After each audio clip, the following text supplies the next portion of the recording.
Hey, what's up, guys? My name is Om Singh Pardial. I just went top 8 at Niagara Regionals with DD. Before we even start talking about it, let's give a quick little thank you to Hakuna Maideta and Machi for having me on their channels and helping me work this all out. So let's just get straight into it. Let's just dive into the meat and potatoes of the deck. We're going to start off with the starters. So first, it's going to be triple Doom Queen, triple Kepler, and triple Dark Contract with a Gate.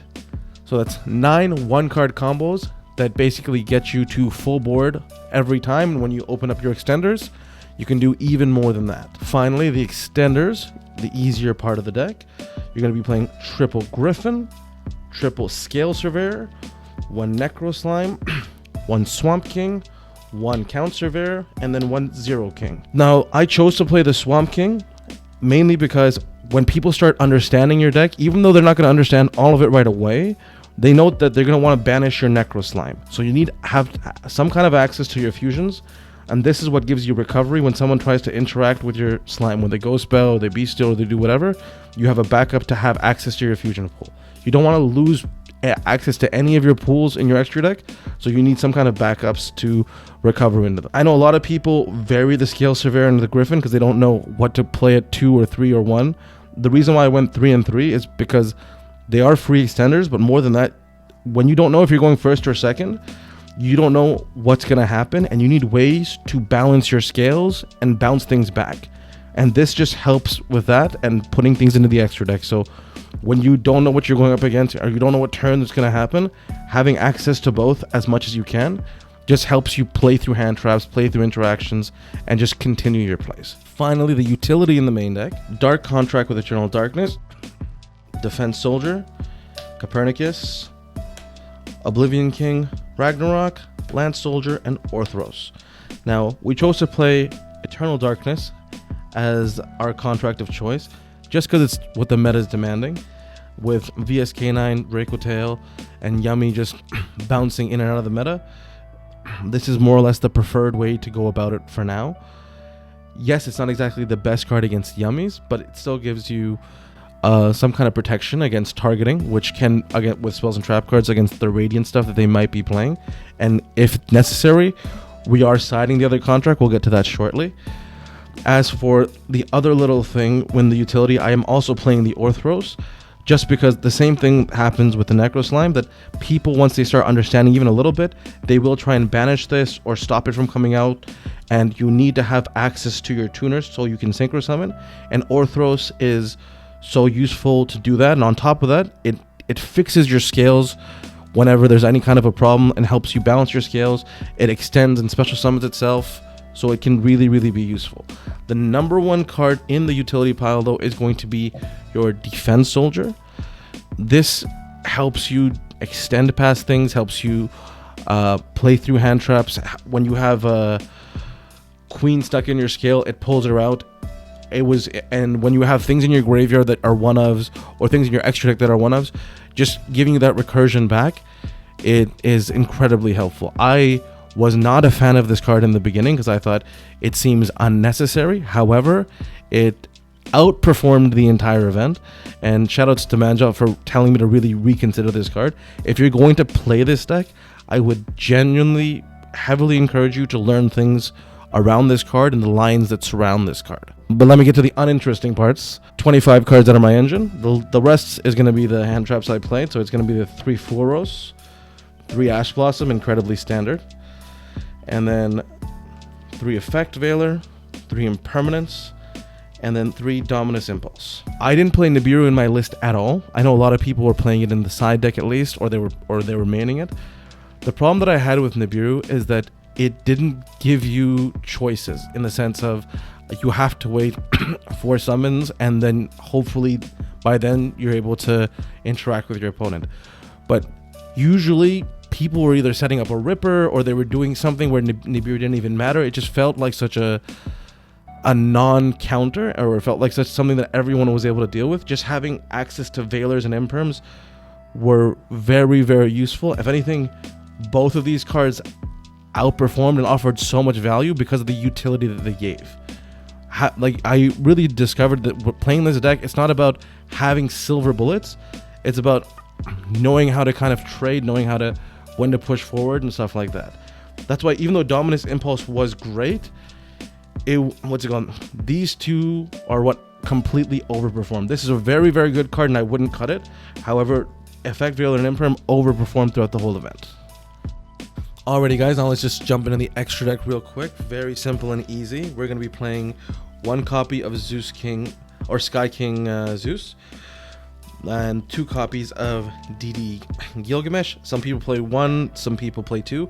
The reason why I chose to play 2 is that, again, it apologizes for you making mistakes and it helps you extend past hand traps, and it makes it easier for you to search contracts so you can tribute away your little Wave King and recover much easier that way.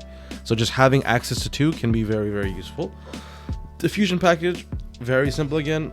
Flame King, King Arc Crisis, and Sage King Alfred. Every single one of these cards was completely incredible. Would not cut a single thing. The fact that this card stole so many games, it was just pushing your opponent to interact and negate all of your stuff, and then just slapping a big guy and ending the turn right there.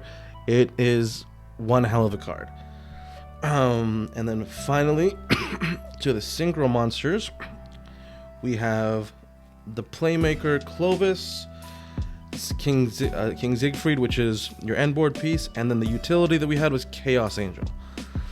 Now, every single card was summoned, and every single card was used. Chaos Angel was summoned the least. However, when it came up, it was definitely useful just to have a big body that banishes. But funny enough, if you guys didn't know this, Chaos Angel is a Fiend Synchro. So actually, you can banish this to summon your King Arc Crisis. And forcing your opponent to pressure with this so they can't negate this and you can end the game happened a couple of times, and that was very, very impactful. I'm not saying you're going to make this every single game or that often, but having this as a Fiend Synchro utility piece was definitely useful. This is kind of a very nice flex spot, so if you want to play something else, we can go over that later, but this was very good for me. And then we do play 6 Xyz monsters.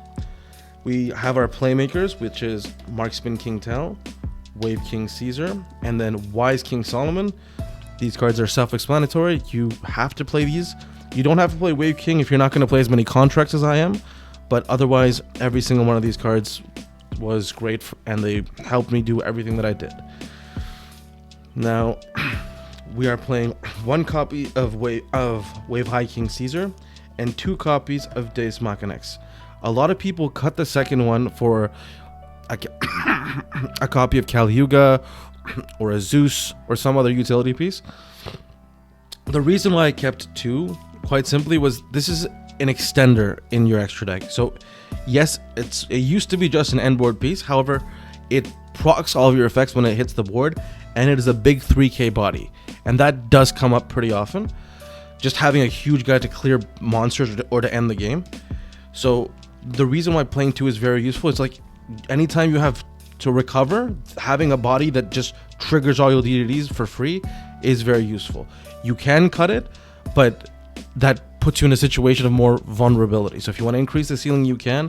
However, I found having more recovery cards in the extra deck instead of having traditional recovery cards was very useful. The great thing about DDDs is that if you are loyal to your toolbox, your toolbox can carry you very far. Alrighty guys, so we are going to be wrapping up with the side deck, but I do believe the number one thing that makes or breaks you when you're playing this game, especially in competitive events, is learning how to side and learning how to build a side deck. Shout out to the Emmets boys for really humbling me the last time I went to locals there, and at Legendary the same thing. Just shout out to Brando specifically. I was making all kinds of mistakes, but we learned to behave ourselves, and now we are here. So let me go over it with you, and I'm going to be going over side patterns in a future video, so stick around for that. So we're going to start off very simple. Triple Perulia. Best card to go second right now, just you have to play it. Triple Ghost Spell. It's great into Dracotail. Triple Moonlit Chill. I know people aren't playing this, some people are. It's great against Radiant Typhoon, but honestly speaking, the main reason why I chose to play it, I just wanted to have 3 more copies of Veiler. Because when you have 9 Veilers going second, you're stopping them from doing pretty much anything. And then finally, the going first cards. Called by the Grave and 2 Drone Lockbird. Yes, these are going first cards in DDD specifically because Furos is an enemy of a card. So you are more than comfortable to droll yourself and still go full board. That's how incredible this deck can be. It's just Furos, which is the main issue of the deck. Mind you, you do have a backup with that contract, so you can just make a half board with the trap card contract, and that's good enough. But this is mainly to go first. I never sided this in to go second. And then another going first card, Cross Out, just classic. Talents was the card that I used going first and second. So going second, I would always consider other options, but this just allowed me a lot of versatility. And then finally, Dark Contract with a patent license. Very simple. It's just everything that the trap contract doesn't cover, this covers that. So whether it's a link deck or whatever, this stops those decks from working out. That's pretty much the deck profile, but if I could focus, or if I could tell you to focus your attention onto anything, again, I would go back to you reconsidering Defense Soldier and really looking into what that card can do for you as a player and in this deck. And if I can shout outs to anybody, it's going to be DDD Dreamer. He has the long 3-4 hour combo tutorials and videos, so many hours of content. I have learned so much from that guy, and so many of us on the DDD Discord are grateful to him. I'm definitely grateful to him. I still watch his videos, so if you guys want to learn that, 100% check out his channel and really try and focus on what Defense Soldier could do for you. Thank you guys so much, and watch out for future videos. We're going to do a little bit more talking about what happened in Niagara, and hopefully I see you on the next one.